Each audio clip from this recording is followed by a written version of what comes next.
है, इसके अंदर अपन स्पेस पार्ट 7 पे बात कर रहे हैं। स्पेस पार्ट 7 पहले की जो अपनी क्लास थी, जो 6 पार्ट था, उसके अंदर मैंने बताया था बिग बैंग थ्योरी क्या होती है, जिसके अंदर एक पूरा स्टार था जिसके अंदर ब्लास्ट हो गया, और ब्लास्ट होने के बाद में उसके बड़े हिस्से बचे तो वो गैलेक्सी बन गए, छोटे बने वो स्टार बने।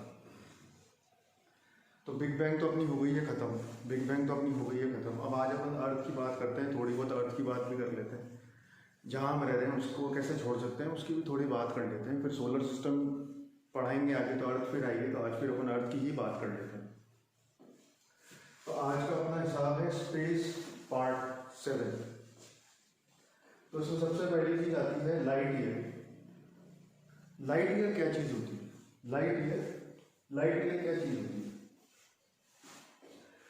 लाइट ईयर वो चीज होती है जिसके अंदर ये बताया जाता है कि लाइट जो है वो एक साल के अंदर कितनी दूरी तय करती है, उसको लाइट ईयर कहते हैं। एक साल के अंदर लाइट कितनी दूरी तय करती है, उसको लाइट ईयर कहते हैं। A light year which is specified distance और light travel in 1 year. Light year is a thing which specified distance which a light travel in 1 year. एक साल के अंदर कितना ट्रेवल करेगी लाइट, उसको लाइट ईयर कहते हैं। कॉस्मिक ईयर को मैं पहले बता ही चुका हूँ कि एक सूरज जो होता है वो पूरी गैलेक्सी के चक्कर लगाता है 25 करोड़ साल में, 250 किलोमीटर पर सेकंड की स्पीड से चक्कर लगाता है। अर्थ के 25 करोड़ साल में सूरज का एक साल पूरा होता है, उसको हम कॉस्मिक ईयर कहते हैं। इसके बाद आता है एस्ट्रोनॉमिकल यूनिट। एस्ट्रोनॉमिकल यूनिट में ये होता है धरती और सूरज के बीच की जो डिस्टेंस है उसको कवर किया जाता है। धरती और सूरज का जो डिस्टेंस है उसको कवर किया जाता है, पर अर्थ जो है वो अंडाकार शेप में घूमती है, तो उसकी बिल्कुल परफेक्ट डिस्टेंस तो मेजर हो नहीं सकती है, तो इसकी एवरेज निकालते हैं। तो जब इसका एवरेज निकालते हैं तो 14.96 करोड़ किलोमीटर 14.96 करोड़ किलोमीटर निकलता है, जिसको राउंड ऑफ में 15 किलो, इसको कहते हैं 15 करोड़ किलोमीटर, राउंड ऑफ में कहते हैं 15 करोड़ किलोमीटर।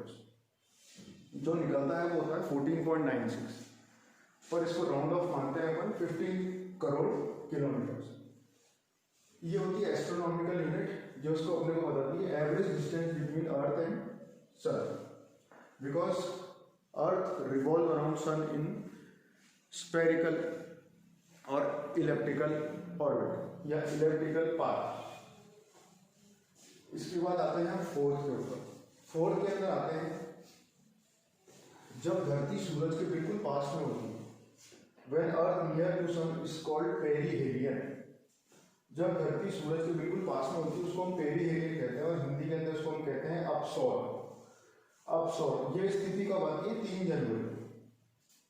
अपसौर की स्थिति जो है, जो पेरीहेलियन की स्थिति जो है वो आती है 3 जनवरी। इसके अलावा जब धरती सूरज से दूर होती है तो उसको हम कहते हैं एपीहेलियन और अपसौर। उसको कहते हैं उपसौर, इसको कहते हैं अपसौर। जो ये आती है 4 जुलाई। When Earth is near to sun is called perihelion और उपसौर। ये आती है 3 जनवरी को। When Earth is far from sun is called aphelion और अपसौर, which comes on 4th of July। इसके बाद अपन जो बात करते हैं कि जब अर्थ सन और अर्थ की जो रोटेशन जो होता है, इसके अंदर जब एक लाइन ड्रॉ करते हैं हम बीच में, जब धरती सूरज से दूर होती है, जब धरती सूरज के पास होती है, जब वो बिल्कुल सिमेट्री की जो लाइन ज्वाइनिंग करते हैं वो इमेजिनरी लाइन होती है, जिसको हम इमेजिनरी लाइन कहते हैं, जिसको हम ये कहते हैं एपीसाइड लाइन। इसको अगर जोड़े अपन तो उसको एपीसाइड लाइन कहते हैं। जब अर्थ सन और अर्थ इन तीनों को कनेक्ट करते हैं अपन दूरी और पास के हिसाब से, तो उस इमेजिनरी लाइन को हम कहते हैं एपीसाइड लाइन। इसको हम कहते हैं एपीसाइड लाइन। अब सबसे इंपॉर्टेंट चीज आती है कि जब जून जुलाई का महीना होता है, तो धरती जो होती है वो सूरज के पास होती है। सबसे बड़ी बात यह है इसके अंदर, when earth near to sun is winter. जब धरती जब भी सूरज के पास में होती है तब विंटर होती है, और धरती सूरज से जब भी दूरी पे होती है तो समर होता है। ऐसे क्यों होता है? क्योंकि स्कूलों में अपने को यही पढ़ाया कि जब भी अर्थ सूरज के पास के अंदर होती है, अर्थ जो है सूरज के पास होती है तो गर्मी होती है, और दूर होती है तो ठंड होती है। पर ऐसा होता नहीं है, जब धरती सूरज से दूर होती है तब गर्मी होती है, पास होती है तब ठंड होती है। उसका कारण ये होता है कि अर्थ जो है वो रिवॉल्व करती है सन के चारों तरफ, सन के चारों तरफ रिवॉल्व करती है। अब सन का जो ये एक्सिस है, ये इक्वेटर है, तो एक्सिस के अंदर इंडिया आता है यहाँ पर, इंडिया आता है यहाँ पर इस जगह, ऑस्ट्रेलिया आता है यहाँ पर। तो सन की फेसिंग साइड में, सन की जो फेस हो रहा है वो इंडिया की तरफ हो रहा है, सन का जो फेस है वो इंडिया की तरफ होता है, और ऑस्ट्रेलिया पीछे की तरफ छूट गया, ऑस्ट्रेलिया पीछे की तरफ छूट गया। तो ज़्यादातर रोशनी जो है वो इंडिया को दिख रही है या इंडिया की तरफ आ रही है, इसलिए इंडिया के अंदर गर्मी पड़ती है, इंडिया के अंदर गर्मी पड़ती है। इसलिए जब ये दूर होती है तो इसको हम अब्सॉर्ब कहते हैं 4 जुलाई। तो जब धरती सूरज से दूर होती है 4 जुलाई को, तब इंडिया के अंदर गर्मी पड़ती है। और इसका उल्टा हो जाता है कि जब ये अर्थ घूम करके यहाँ पर आती है, जब ये अर्थ घूम करके यहाँ पर आती है तो इंडिया बैक साइड में हो जाता है, ऑस्ट्रेलिया फ्रंट साइड में हो जाता है। तो सूरज की सारी रोशनी ऑस्ट्रेलिया की तरफ आती है, सारी रोशनी ऑस्ट्रेलिया की तरफ ज़्यादा आती है, अर्थ ज़्यादा एब्जॉर्ब करती है। तो जब धरती के पास के अंदर होता है सूरज, तो ऑस्ट्रेलिया के अंदर गर्मी पड़ती है, तो ऑस्ट्रेलिया के अंदर गर्मी पड़ती है। When there is summer in India, winter in Australia, and when there is winter in Australia, summer in India. जब हिंदुस्तान के अंदर सर्दी पड़ती है तो ऑस्ट्रेलिया में गर्मी पड़ती है, और जब ऑस्ट्रेलिया में गर्मी पड़ती है तो हिंदुस्तान में ठंड पड़ती है। तो ऐसा चलता है। तो ये सब कहने की बातें हैं कि सूरज से दूर जब होती है तभी गर्मी पड़ती है इंडिया में। तो ये बेसिक चीज़ें थी जो बताने वाली थी।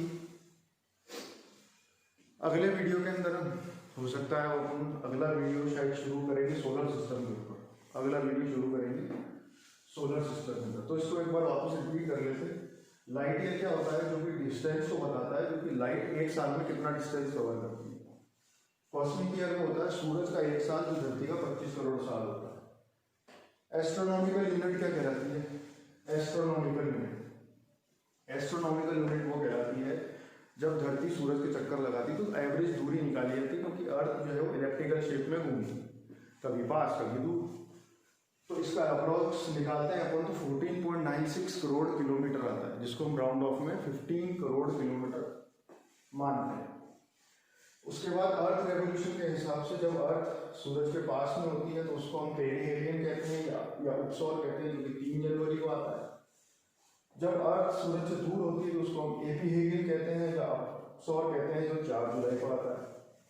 जब सन, अर्थ और दोनों अर्थ के राउंड को हम एक साथ इमेजिनरी लाइन के अंदर जोड़ते हैं, जब अर्थ घूमती है और बिल्कुल बिल्कुल बिल्कुल स्ट्रेट आ जाती है, ऐसे हम मानते हैं कि अर्थ दोनों स्ट्रेट में हो, बीच में सूरज। इसको अगर अपन जोड़ेंगे तो इस जोड़ने वाली इमेजिनरी लाइन को हम कहते हैं एपी साइड लाइन। इसको हम कहते हैं एपी साइड लाइन। इसके अलावा धरती जब सूरज के पास होती है तो ठंड पड़ती है, दूर होती है तो गर्मी पड़ती है इंडिया के अंदर, क्योंकि अर्थ जो है वो टिल्ट है, अर्थ जो है वो टिल्ट है। तो जब दूर होती है तो अर्थ जो है वो फ्रंट में आ जाता है सूरज में। जब इंडिया है वो अर्थ के, इंडिया जो है वो सूरज के बिल्कुल पास में आ जाता है। और जब ये पास के अंदर जाती है तो इंडिया जो है वो पीछे की साइड आ जाता है, ऑस्ट्रेलिया आगे की साइड आ जाता है, तो इसके यहाँ पे गर्मी पड़ती है। इसलिए अभी जो क्रिकेट मैच चल रहे हैं तो उसमें कहते हैं कि summer down under, cricket match चल रहा है समर डाउन अंडर, पर अपने यहाँ तो ठंड है, पर उनके यहाँ समर सीजन चल रहा है। वो इसका कारण यही है कि अभी ऑस्ट्रेलिया जो है वो फेसिंग टूवर्ड्स सन है, ऑस्ट्रेलिया जो है वो सन के सामने है, इसलिए वहाँ गर्मी है। अपन थोड़े से अर्थ की रोटेशन के हिसाब से अपन पीछे हो गए। तो आज के इसके अंदर अपने पास यही था। आगे अपन सोलर सिस्टम की बात करेंगे, सोलर सिस्टम की, सूरज और 8 प्लैनेट्स। इसके अलावा एक स्मॉल प्लैनेट है जिसको हमने सोलर सिस्टम से बाहर कर दिया, इसको प्लूटो कहते हैं। इसके अलावा सूरज पे भी अपन बात करेंगे। तो मेरे चैनल को लाइक करें, शेयर करें, सब्सक्राइब करें और बेल आइकन की घंटी बजाना ना भूलें। मैं थोड़ा हटूंगा, आप इसका स्क्रीनशॉट लेके नोट्स बनाना चाहते हैं तो इसको आप नोट्स बना सकते हैं। आगे अपन सोलर सिस्टम की बात करेंगे। तो अभी के लिए इतना ही। जय हिंद।